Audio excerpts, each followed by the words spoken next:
Alright, thank you.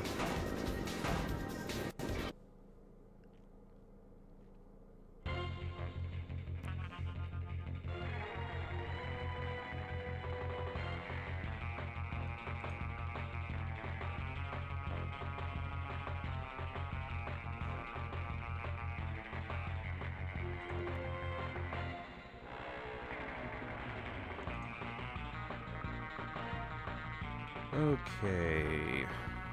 Looks like I'm on. So, hello everybody. I am Nightbarrel, and my controller turned off on me. Oh, never mind. Hold on. Okay. I think we're good.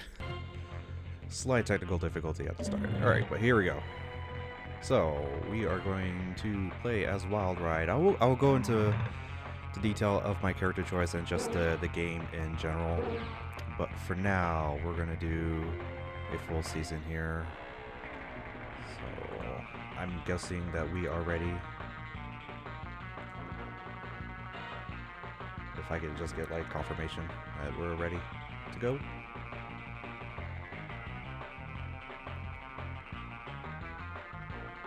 Alright, going to be starting in 3, 2, 1, go. Alright, so Moto, for those of you that don't know, it's basically jet ski hover bike racing. So we're just gonna get started here. We're gonna try and get a little boost from the AI right over here. Not exactly the best boost, but we'll still take it. Still got bump from the AI, which probably slowed us down for a little bit. So a little bit of basics here.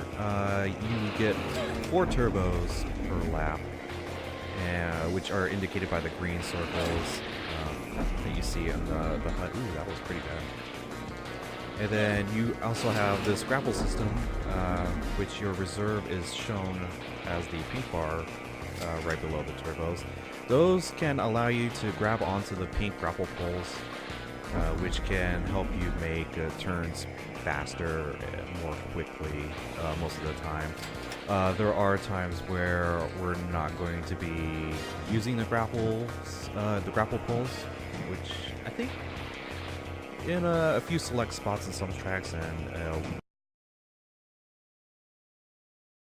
one track where we just don't use it at all.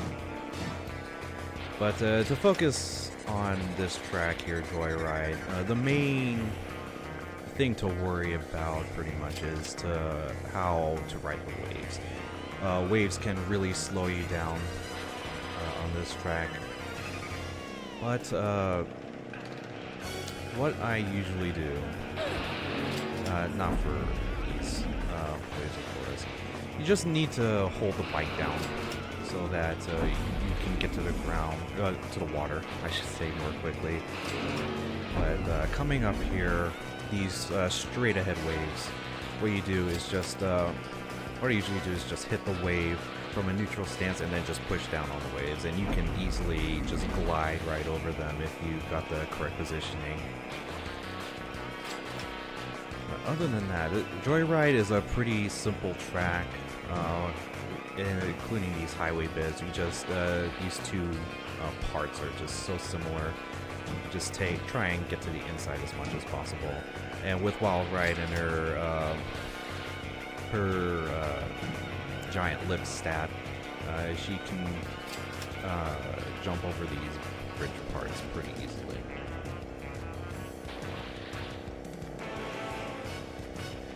But again, for Joyride, nothing much going on.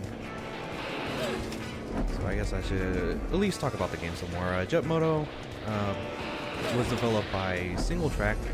It was released in 1996. Single Track, you may know from the first 2 Twisted Metal games on the PS1, as well as a sequel, Moto 2, which was released a year later.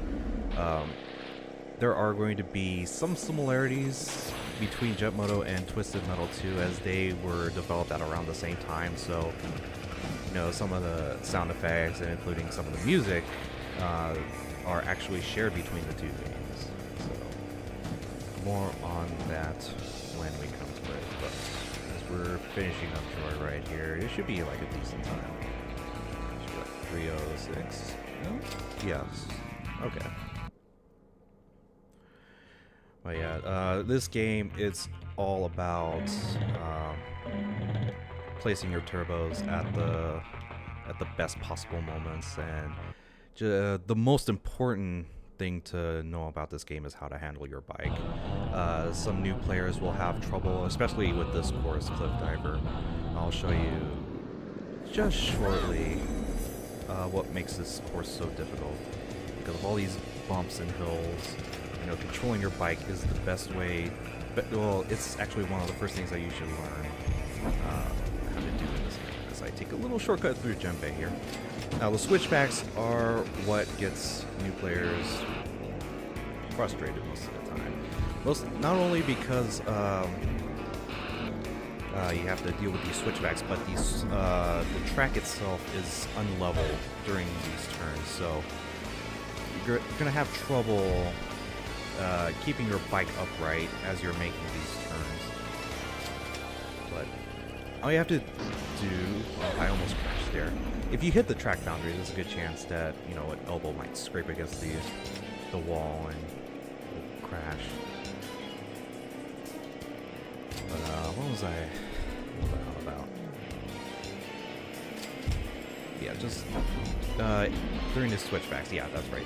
All you have to do is just simply sharp turn a bit, and then just very gently use the grapple. You don't need to use too much, and if you hit a wall while grappling, that'll definitely cause you to lose control of your bike, and another little shortcut right there. Now for this part, I'm going to be using what's called zigzagging or hill grabbing. I'll go more into detail later, especially during the alpine stages, where it's more prominent. But to put it basically, I just use the side of my bike to basically hold on to the ground, as you see here. This allows me to basically not get any air from the hills as I'm going over them, so I can maintain my momentum and sometimes increase speed if I go down a large enough hill. So we use that. I've basically discovered that you could use that in a lot of the tracks that have these like little hills and stuff, especially ones where they weren't being used as often normally. Finish at 218. That's actually pretty good. Any sub 220 is basically the norm for me now. Usually it just seems like it's almost impossible even in stunt mode, which I'll get into that later as well. That's another quote-unquote category that we have for this game. So Hammerhead is what we call a suicide course, and what that basically is we race from point A to point B right here, we 180, and then we head back to the starting point where we race to a point C, and then we race back to the same point A. I feel like this concept hasn't been utilized more enough. You may have seen it during like the Mario Kart Double Dash, Luigi Circuit. That's like the only track outside of Jet Moto that I know that actually has this kind of track design. But it's actually really exciting concept and sometimes stressful, especially when you're trying to go for times. But Hammerhead in itself is pretty simple. All you have to do is just take this lower water route because everybody else takes the bridge route, which obviously takes forever to get to. And these turns, they're not that difficult to do. Just a little sharp turn and use a little bit of grapple. We use the sandbar to just get a little bit of air, because when you're in the air, it's actually much easier to grapple turn than it is than on the ground, pretty much.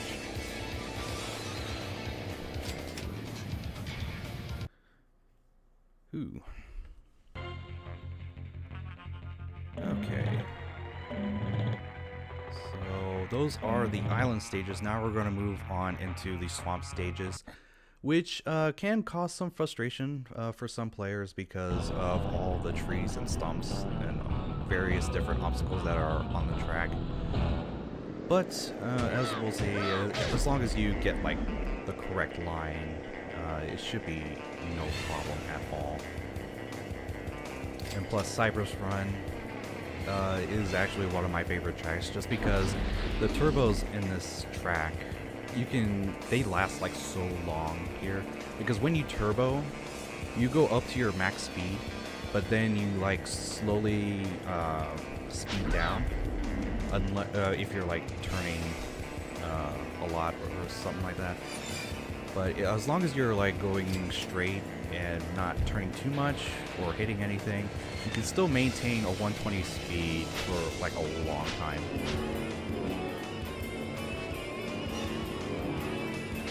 Serpentine cut, as you can see, we're not using the grapple poles at all.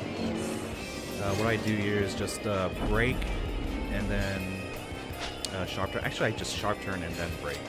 I sharp turn ahead of time and then use the signs as kind of like a little buffer as to when to brake.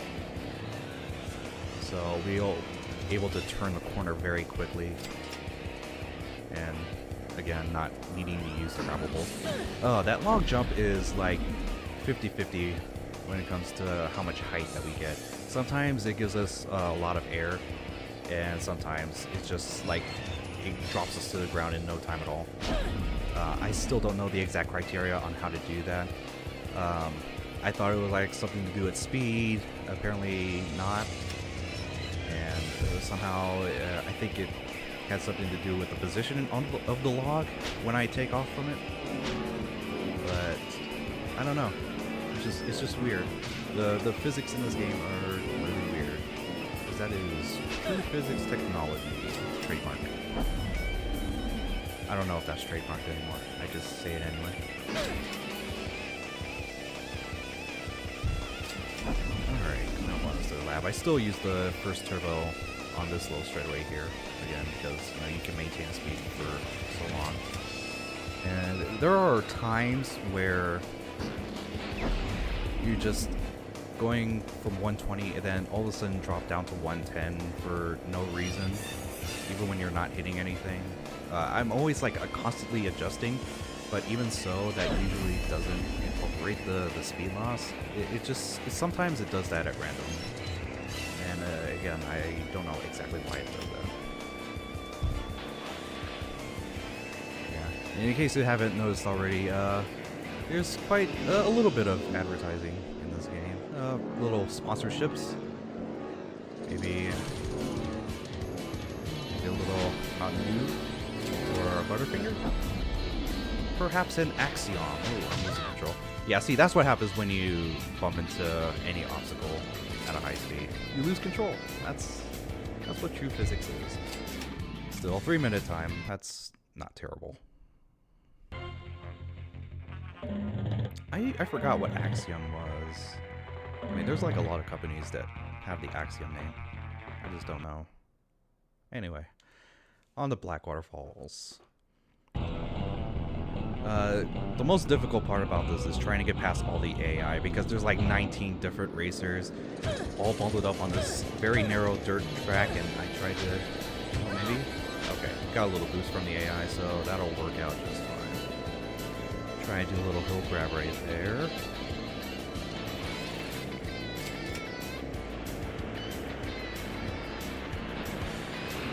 And we're going to use a little shortcut coming up right here.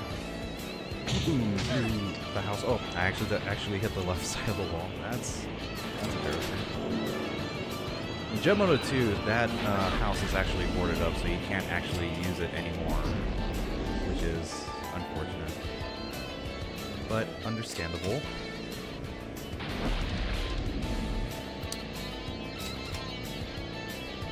There you go.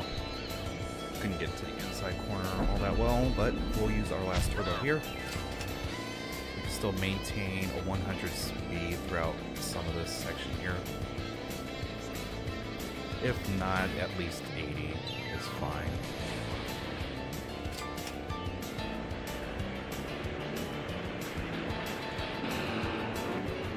I guess I should talk about my rider choice while right. The reason why I choose her, the biggest reason, and people think that, you know, the Max or Technician who has higher acceleration and higher handling stats and lower lift, that might seem like really good bikes. But the thing is that when you turn with them too much, that they lose speed significantly.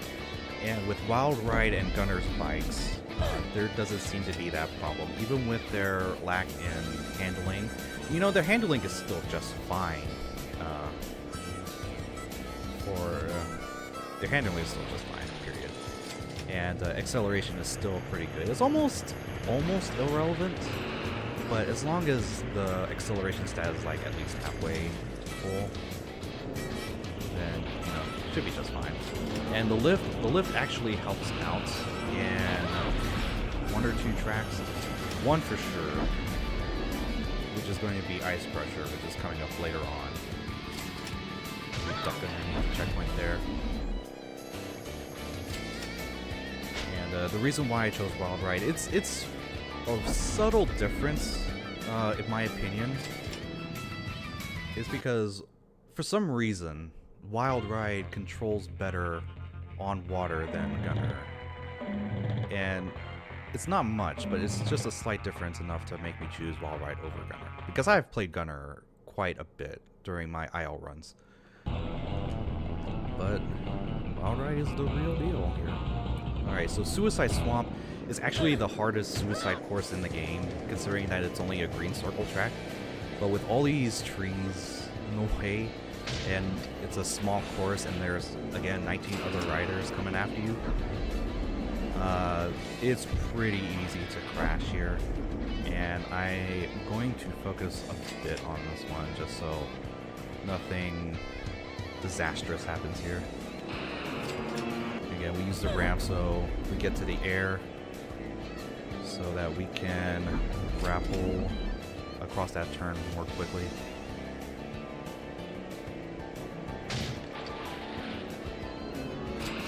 Ooh, almost took the turn a little too tight.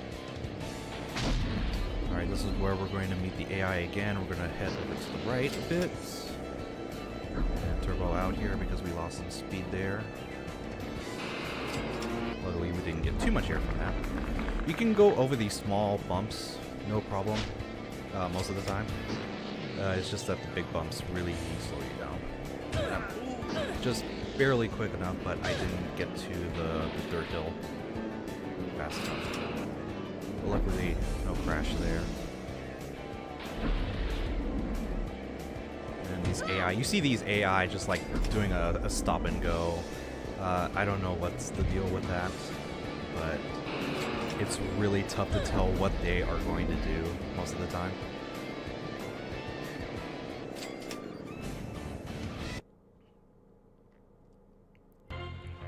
Okay, so that was actually a pretty clean run, considering that little bump I had on the third lap. The third lap is always like the most dangerous of all, because we meet the AI twice on that lap. So willpower is actually pretty easy. Just get past all the AI right here, and now it's just basically practice mode. And willpower is pretty much my favorite track because there's so much to do here. And it's actually the longest track in the game. Just want to get on the inside right here, because if you go on the outside, there's like a bunch of little different stoppages. I don't know how the track is layered, but it makes it so that, you know, if you run over them, there's a good chance it'll slow you down significantly and possibly even crash you. I've had that happen a few times while accidentally going to the outside of that turn. And it's just like random crash. Why? But as you saw there before the jump, I did some more zigzagging or hill grabs. I'll do this next one right up here. And what I do is just I use the side of my bike again to just hold on to the ground so I can still maintain my speed. Oh, that was pretty good. And what I basically do is I use the roll to get the bike on its side, and then I use the sharp turn to basically put my nose down to the ground, because if I don't, there's still a chance that I would get some air off of that hill. Hopefully I don't hit the railing. Okay, good. Again, there's a bit of stoppaging on that turn. I don't know. The track layer for these parts are just so weird, and they stop you for no reason.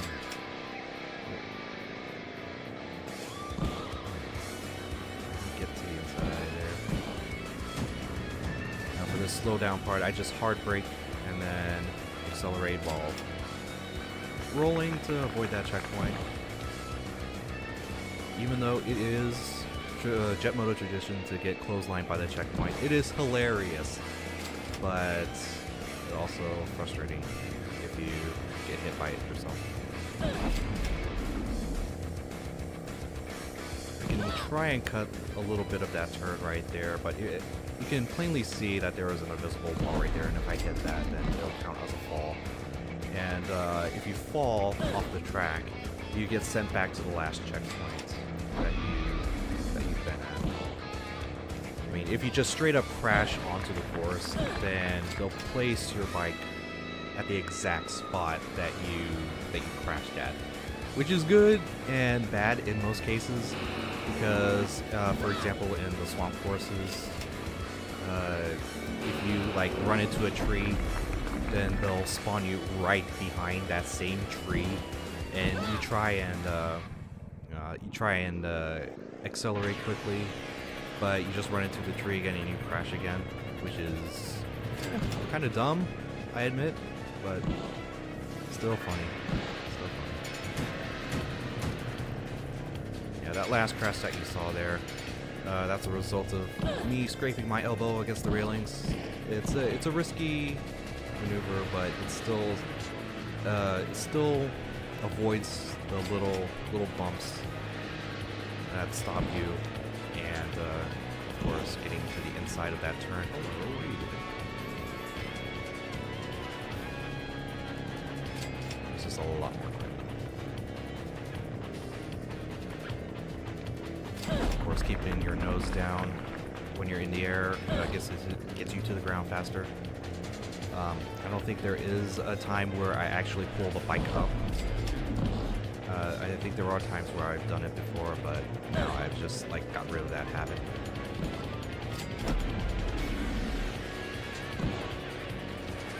And if you haven't heard already at the top of this run, the soundtrack in this game is just amazing. Especially in Jet Moto 2. Jet Moto 2 has really good soundtrack in this game.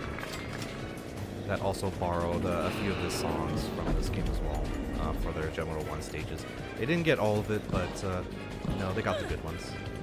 Especially Ice Crusher's theme, which is my personal favorite from this game, which you're hearing right now, and you're going to hear next up.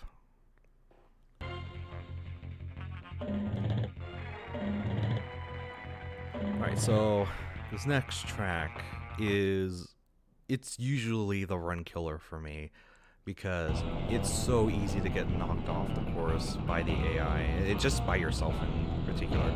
So I'm just going to hold back a bit, because if I try and wrestle with the AI to try and get in front in this section, then I'm either going to crash or just fall. So now is the right time to move. Past you. Don't hit. Okay. We're good. Duck underneath the checkpoint. And we should be good.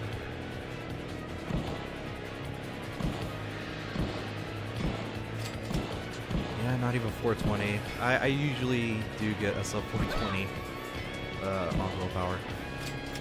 Just that crash, man. That crash got me. So, Ice Crusher, the main thing to know about this is you keep your nose up at level. You know, don't keep your nose down or keep your nose up too much. Just keep your, I keep my nose down at that part, the part where I turn because I can still maintain a good turbo speed throughout that section. Another turbo over here to get up the hill fast, and another turbo to finish out the lap. Alright, for this part right here, I hill grab right here just to catch that little ledge right there, so that my bike doesn't go flying into the air for like a second or so. That actually saves a ton of time overall over the 3 laps. And up here we got this little gap jump.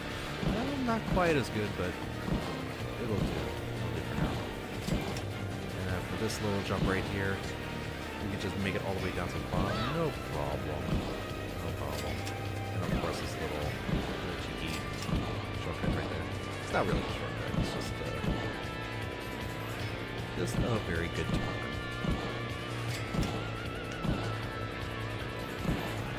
And there are a little bit of ice physics on this course. It's very subtle with the lighter bikes because they're so maneuverable, but the ones with the heavier bikes and the lower lift, you can definitely feel your bike slipping and sliding as you're trying to make these turns. Good pace right here.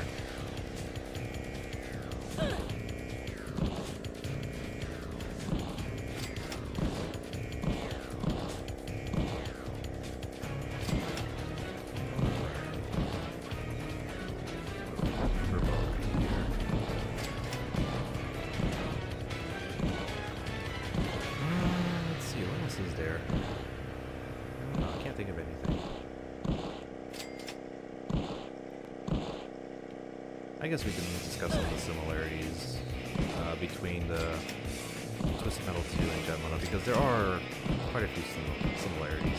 Like the music that you're hearing right now, which is the track for Snowblind, which is the next course, is actually the same music for the Los Angeles stage in Twisted Metal 2. Except that the Twisted Metal 2 version actually has an extended version where you have like an intro with like tires squealing. So I took my nose down right there. Oh, there it goes. So see, that's what happens. My bike was still on the course, and it somehow spawned me in the gap for some reason. It's too dumb. There's actually a little like quote unquote bug to where you can get inside one of the gaps of the icebergs, and then you just like constantly crash over and over and over again until you fall off the edge. It takes about like a good minute and a half or so, and it just shows how weird the spawn system is in this game. Alright, for Snowblind, we're gonna see some more hill grabbing.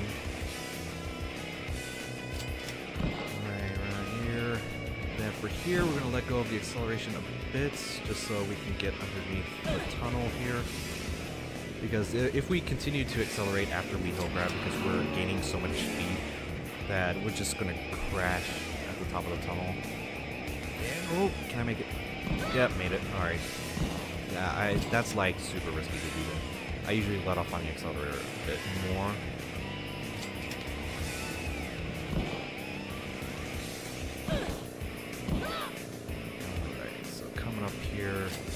We're going to use our second turbo just to make it across the gap and make it to the top of the hill more quickly, just so we don't have to, try and chug our way on top of the hill as much.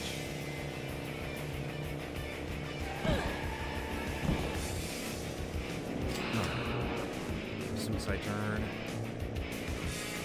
and then we're going to do another turbo right here.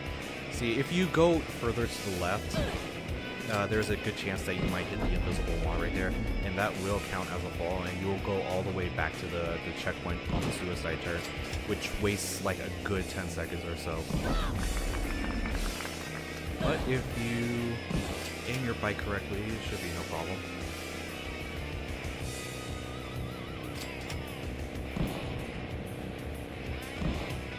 Alright, come up on this jump right here.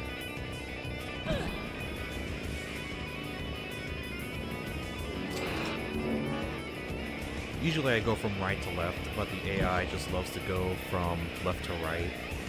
And especially during Master Season, where the AI is like significantly faster and actually use their turbos, it gets a little bit crowded at that spot. Because I'm playing this on amateur difficulty, obviously because of the slower AI, and I can get past them, and basically during regular tracks, you just never see them again. Unless you like miraculously overlap them, which shouldn't happen most of the time. But mostly because of the suicide tracks, the AI, if you're quick enough, are at specific points where you encounter them. So, like, coming up on this third lap, I'm going to encounter them right at the tunnel. Like so. Here. So I just need to know where I need to be when they come around. Because the AI doesn't crash on their own at all. You have to, like, you know, motivate them to fall off their bike, if you know what I mean here.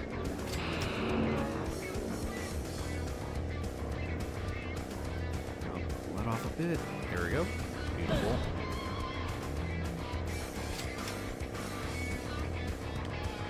And plus, with Master Season, the concept is still the same, except that, you know, the field is actually more spread out. As you can see, the AI on the map, they're like so crowded together. It's like a herd just traveling from place to place. Oh, I'm gonna actually land on people. No, I'm not. All right, cool. Yeah, but in Master Season again, they're like more spread out. There's like 5 or 6 of the leading pack, just far away from the other 15 or so racers, which are also kind of spread out.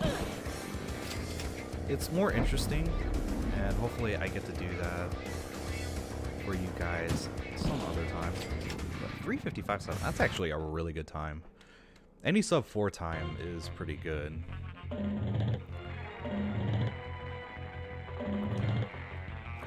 Alright, and up is the last track in the game, Nightmare.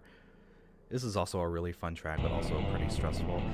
I used to have trouble getting past the AI on this track, but I found a consistent way. Just get to the right and stay to the right until you get to the jump right here.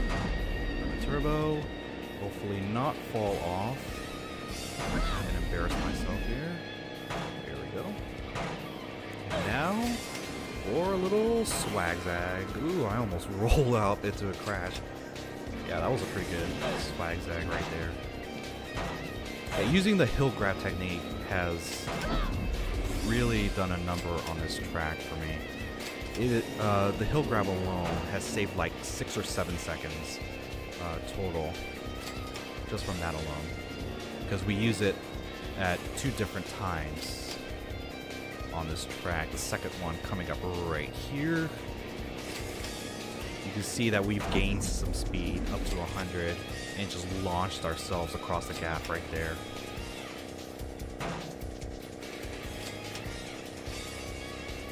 Yep. Okay, so yeah, time is going to be when I cross the finish line on the 3rd lap. So, just a heads up. This part right here, you have to actually align your bike correctly so that you don't fall off the track and you don't crash into the wall on the left like I usually do. Like, you think you got it, but then your bike just like veers just enough to the left and then you just crash. But thankfully, most of the time you still get the checkpoint anyway.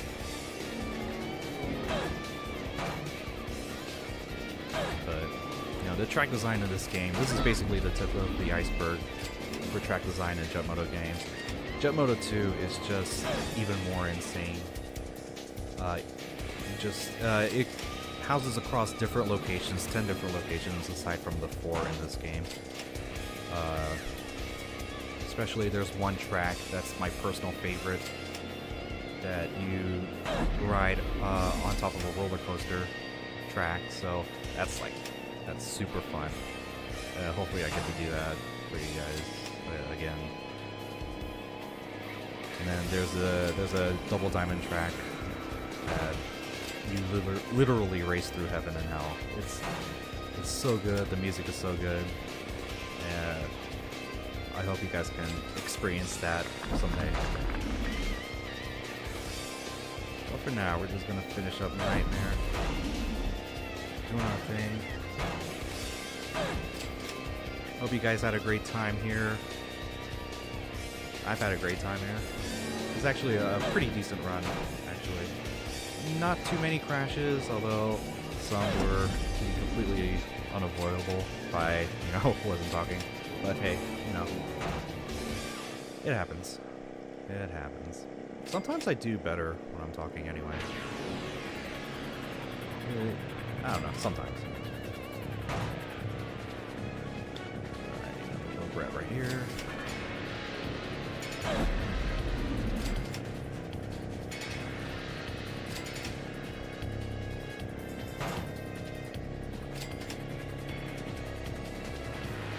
Alright, so time is coming up very shortly here. And time. Okay, it looks like it's going to be pretty good. I'm hoping for a sub 35 because I'm streaming this as well. I'm still watching this. But as that happens, I want to thank everybody for watching. I don't know. I'm not very good with outros, so I hope you guys enjoy the rest of the marathon. Please help donate to this charity, St. Jude's. It's a pretty good charity. $34.55. That's pretty good. But again, thanks everybody, and have a great weekend.